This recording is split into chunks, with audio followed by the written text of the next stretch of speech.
کیونکہ یہ مکان ہم آپ کے نام کر چکے ہیں۔ یہ نذرانہ تو بہت کم ہے، ہمارا تو ان چڑیلوں نے جینا محال کیا ہوا تھا۔ انہوں نے ہمیں بہت پریشان کیا۔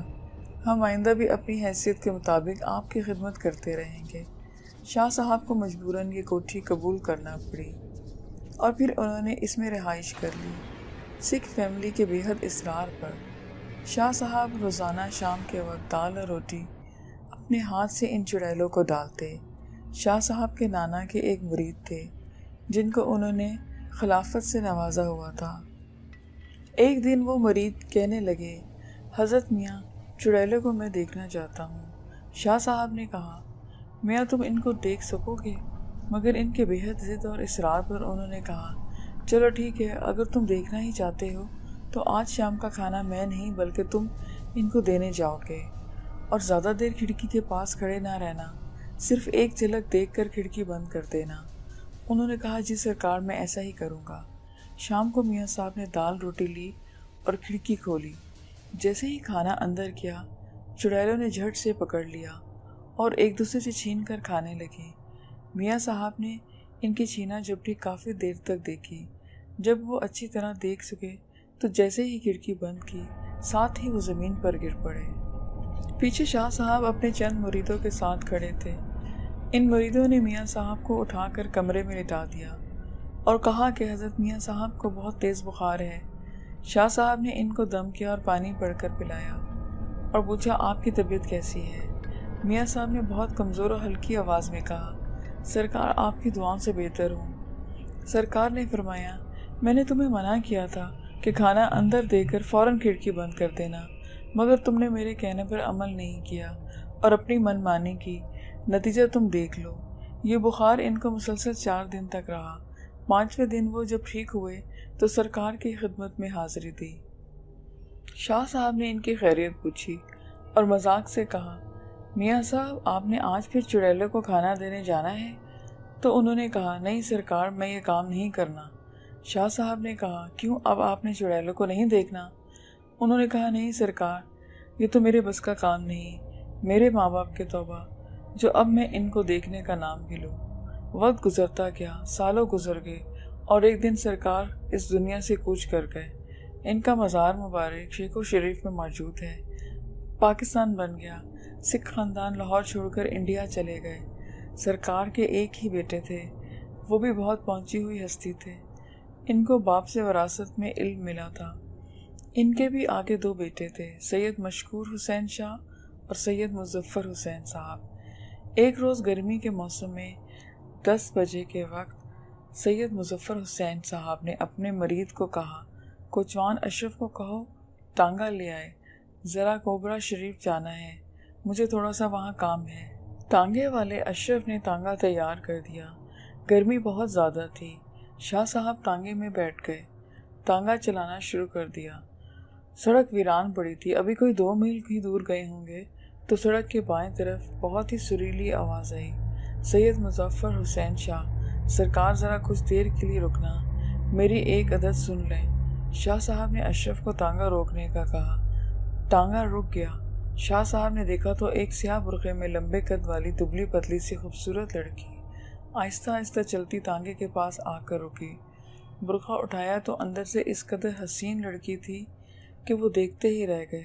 خوبصورتی میں وہ اپنی مثال آپ تھی، چمکتی آنکھیں اور چہرہ چمکتا۔ اس نے شاہ صاحب کو ہاتھ اٹھا کر سلام کیا تو اس کے ہاتھ کی 4 انگلیاں تھیں، انگوٹھا نہیں تھا۔ سرکار نے کہا، آپ نے سلام کر لیا ہے تو کیا اب ہم چلے جائیں؟ اس لڑکی نے کہا، جی نہیں، آپ مجھ سے چند منٹ دیں، میں نے آپ کو اپنی بات بتانی ہے۔ میں بھی آپ کی طرح سید زادی ہوں۔ میرا گھر حجرہ شاہ مقیم کے پاس تھا۔ وہ میرا گھر اور گاؤں پورا تباہ ہو گیا، میرا پورا خاندان تباہ ہو گیا ہے۔ میں اس وقت اپنی خالہ کے گھر تھی۔ جب مجھے خبر ملی تو میں واپس آئی اور اپنے گاؤں کو ویران پایا۔ میری رات دن کی نیندیں اڑ گئیں۔ شاہ صاحب نے اس کو اپنے ٹانگے پر پیچھے بیٹھنے کا اشارہ کیا۔ وہ لڑکی اس پہ بیٹھ گئی اور انہوں نے کوچوان سے کہا کہ ٹانگے کو واپس گاؤں کی طرف موڑ لو، اس کو اس کے گھر چھوڑ کر آتے ہیں۔ ٹانگا چل پڑا۔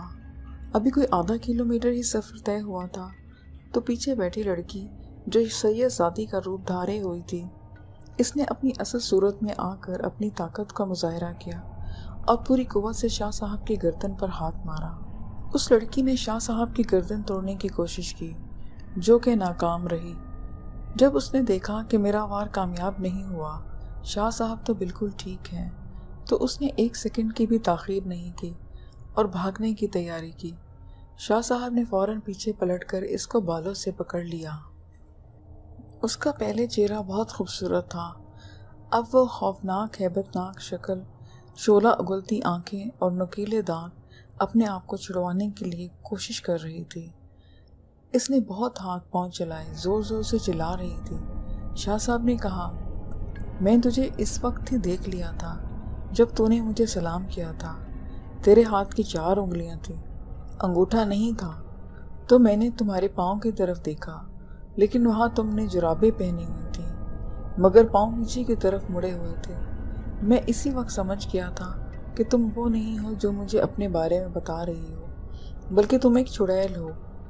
پھر بھی میں نے تمہیں آزمانے کے لیے کہ تم کیا چاہتی ہو میں انجان بنا رہا۔ میں نے تمہیں معلوم نہیں ہونے دیا۔ اب دیکھ میں تیرے ساتھ کیا کھیل کھیلتا ہوں، تیری کیا درگت بناتا ہوں۔ وہ چڑیل اپنے آپ کو چھڑانے کی بہت کوشش کر رہی تھی، مگر وہ نہیں چھڑا پا رہی تھی۔ شاہ صاحب نے کوچوان کی پگڑی لی اور اس چڑیل کے ہاتھ پاؤں باندھ کر تانگے میں اپنے پاؤں میں ڈال کر اپنے گاؤں میں لے آئے اور اپنے بھائی کو تمام ماجرا بتایا۔ ان کے مشورے سے وہ اپنے گھر کے باہر صحن، جو تقریباً 15-16 کنال پر ہے، اس صحن کے درمیان میں پیپل کا بہت بڑا درخت ہے، اس چڑیل کو اس پیپل کے درخت کے ساتھ باندھ دیا۔ پورے 4 دن تک وہ چڑیل اس درخت سے بندھی رہی۔ ان 4 دنوں میں اسے دیکھنے کے لیے لوگوں کا رش لگا رہا۔ جہاں جہاں تک یہ خبر پہنچی وہاں تک، بلکہ دور دور سے لوگ اس چڑیل کو دیکھنے آتے رہے۔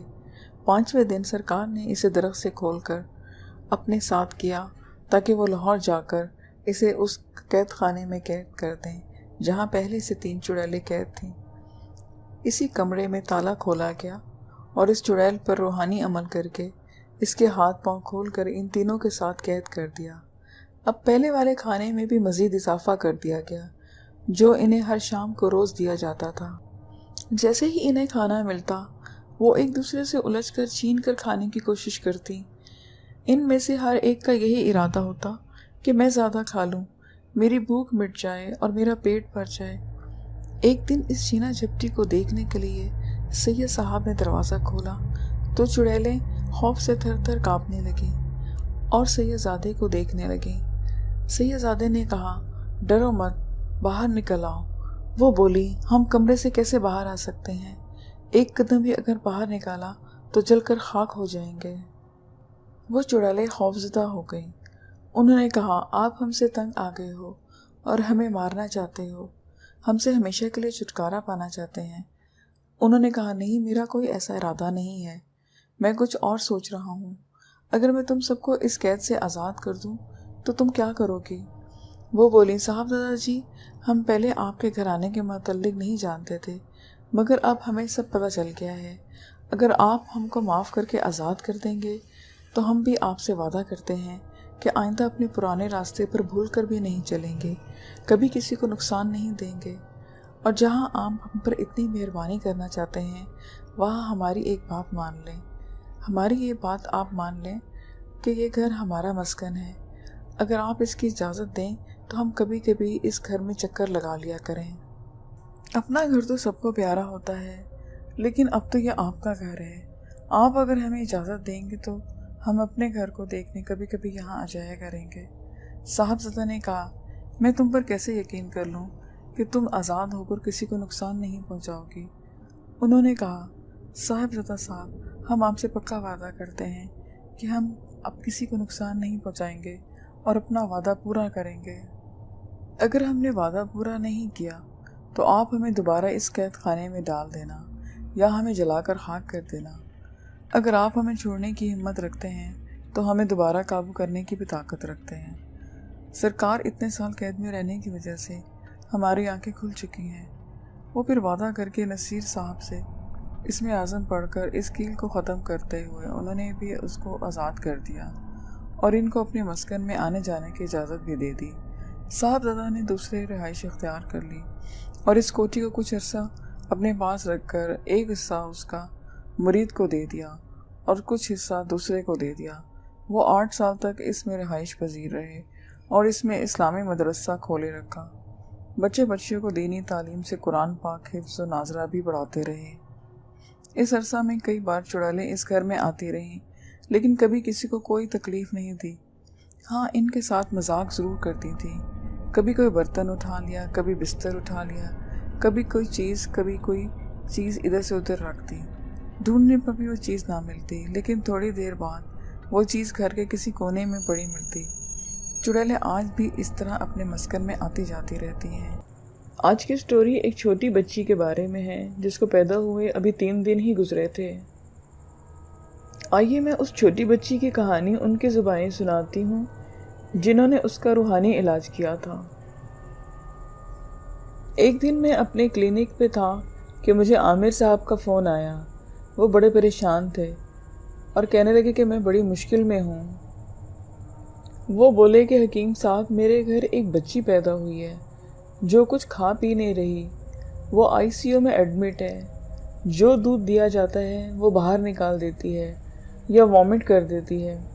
اس کو سانس لینے میں بے انتہا تکلیف ہو رہی ہے۔ ڈاکٹرز الٹرا ساؤنڈ اور دیگر ٹیسٹ کروا رہے ہیں۔ آپ پلیز آ کر اس کو دیکھیں کہ کوئی روحانی مسئلہ تو نہیں ہے اس کے ساتھ۔ وہ بولے کہ یہ بچی مجھے بہت پیاری ہے کیونکہ یہ شادی کے 2 سال بعد پیدا ہوئی ہے۔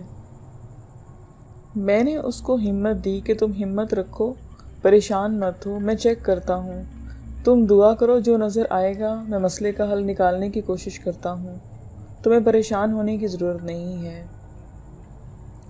میں نے ان کا فون بند کر کے بچی کو اپنے طریقے سے چیک کیا اور اس کا حساب لگایا تو مجھے محسوس ہوا کہ اس کو چاروں طرف جنات کا بسیرا ہے اور یہی جنات اس کو بیمار کیے ہوئے ہیں۔ تھوڑا ہی وقت گزرا تھا کہ عامر کا دوبارہ فون آ گیا۔ اس نے کہا کہ حکیم صاحب، ڈاکٹرز کا فون آیا ہے۔ انہوں نے مجھے رپورٹس کے بارے میں بتایا ہے کہ بچی کے دل کے وال اپنی جگہ پر نہیں ہیں اور وہ اس کا آپریشن بھی نہیں کر سکتے کیونکہ بچی ابھی بہت چھوٹی ہے۔ وہ یہ بات کر کے رونے لگا۔ میں نے اسے حوصلہ دیا کہ اللہ پہ بھروسہ رکھو، سب ٹھیک ہو جائے گا۔ پھر میں اپنی پڑھائی کرنے لگا۔ میں نے بچی کے لیے دعا کی۔ اس پر جو نیگیٹو انرجی تھی اسے میں نے ہٹا دیا۔ دوسرے دن پھر عامر کا فون آیا۔ وہ بڑا پریشان تھا۔ میں نے اسے رات کی پڑھائی اور نیگیٹو انرجی کے بارے میں بتایا۔ پھر اسے اطمینان ہوا اور اس نے کہا کہ آپ کا بہت شکریہ۔ تیسرے دن دوپہر کے وقت عامر کا فون آیا اور اس نے مجھے بتایا کہ بچی کی حالت میں کوئی بہتری نہیں ہے، وہ کچھ نہیں کھا رہی۔ خوراک کی نالی کے ذریعے جو کچھ پیٹ میں جاتا ہے وہ وامٹ کر دیتی ہے۔ میں نے رات کو جو پڑھا تھا اس کے بارے میں اس کو بتایا۔ اس دوران مجھ پر جنات کا اٹیک ہوا تھا۔ بہت سارے خوفناک قسم کے جنات پہنچ گئے تھے جو مجھے اس بچی کے لیے پڑھائی کرنے سے منع کر رہے تھے۔ رات میں ان شیطانوں سے لڑتا رہا۔ مجھے بہت فکر تھی کیونکہ اس کی بچی 2 سال بعد پیدا ہوئی تھی۔ ڈاکٹرز بھی حیران تھے کہ اتنی چھوٹی بچی کے والو ایک تو بند ہیں اور اس کا آپریشن بھی نہیں ہو سکتا، وہ کریں تو کیا کریں۔ میں عامر کی بچے کی پریشانی میں بیٹھا ہوا تھا، سوچ رہا تھا کہ اچانک میرے کلینک پر ایک صاحب پر میری نظر پڑی اور مجھے ایسا لگا کہ جیسے یہ میرا مسئلہ حل کروا دیں گے۔ وہ میرے ایک دوست تھے جو بہت زیادہ علم کی حیثیت رکھتے تھے۔ وہ کافی زیادہ مسائل جن میں پھنسا ہوتا تھا جو کہ مجھ سے حل نہیں ہوتے تھے وہ حل کروا دیتے تھے۔ ان کے لیے کوئی اتنے بڑے مسئلے نہیں تھے، وہ کافی زیادہ علم رکھتے تھے۔ میں نے فوراً ان کو اندر بلایا اور عامر کی بچی والا کیس ان سے ڈسکس کرنے لگا۔ ان کو پوری ہسٹری بتائی۔ انہوں نے اپنے طریقے سے چیک کیا اور بولے اس کی ماں کے اوپر نیگیٹو اثرات ہیں، اس وجہ سے مسئلے ہو رہے ہیں۔ پہلے ماں کے اوپر سے اثرات ختم کرنے پڑیں گے تاکہ بچی بھی اثرات سے باہر نکل آئے۔ میں نے ان سے کہا کہ جو بھی کرنا ہے آپ جلدی کرو کیونکہ بچی کی حالت بہت خراب ہے۔ انہوں نے وہیں بیٹھے بیٹھے اپنی پڑھائی شروع کی اور ماں بیٹی دونوں کے مسئلے پر کام کرنا شروع کر دیا۔ بچی ہسپتال میں موجود تھی اور یہ میرے کلینک میں بیٹھے اپنی کارروائی کر رہے تھے۔ کچھ دیر بعد وہ صاحب بولے کہ حکیم صاحب دونوں کے مسئلے حل ہو گئے ہیں اور اب بچی کو آپریشن کی ضرورت نہیں پڑے گی۔ میں کافی حیران تھا۔ میں ان کے جانے کے بعد عامر کے فون کا انتظار کرنے لگا کہ بچی ٹھیک ہوگی تو عامر ضرور فون کرے گا۔ دوسرے دن رات کے 8 بجے عامر کا فون آیا۔ اب خوشی سے اس سے بولا نہیں جا رہا تھا۔ اس کے لہجے سے لگ رہا تھا کہ وہ بہت خوش ہے۔ وہ بار بار میرا شکریہ ادا کر رہا تھا۔ وہ بولا، حکیم صاحب کل آپ سے بات کرنے کے بعد جب ڈاکٹر وزٹ پر آئے تو بچی کو دیکھ کر حیران رہ گئے۔ اس کی کنڈیشن پہلے جیسی نہیں تھی۔ اسے سانس لینے میں کوئی دشواری نہیں تھی۔ اس کے ہارٹ بیٹ بالکل نارمل تھی۔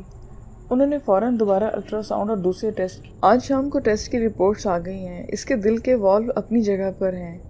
یہ فیڈ بھی کر رہی ہے اور اب اس کو وامٹ بھی نہیں ہوتی۔ اپنی ماں کے پاس روم میں شفٹ کر دیا ہے اور مکمل طور پر نارمل ہے۔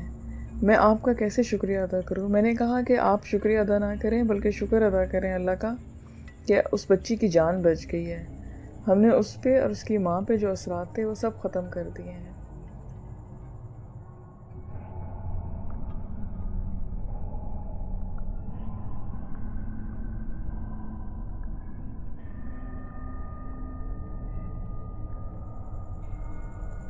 آج کی دوسری سٹوری میرے ماموں کے ساتھ پیش آئی۔ یہ کافی عرصے پہلے کی بات ہے۔ ابھی تو وہ امریکہ میں مقیم ہے، لیکن یہ ان کے ساتھ واقعہ جب پیش آیا جب وہ بھاولپور میں تھے اور سی اے کی تیاری کر رہے تھے۔ بھاولپور ایک اولڈ سٹی ہے۔ فرید گیٹ ہمیشہ سے رونق رہا اور رات کے وقت ماموں جان کچھ خریدنے فرید گیٹ آئے۔ اپنا سامان لے کر وہ روانہ ہو گئے۔ سردیوں کا دھند بھرا موسم تھا۔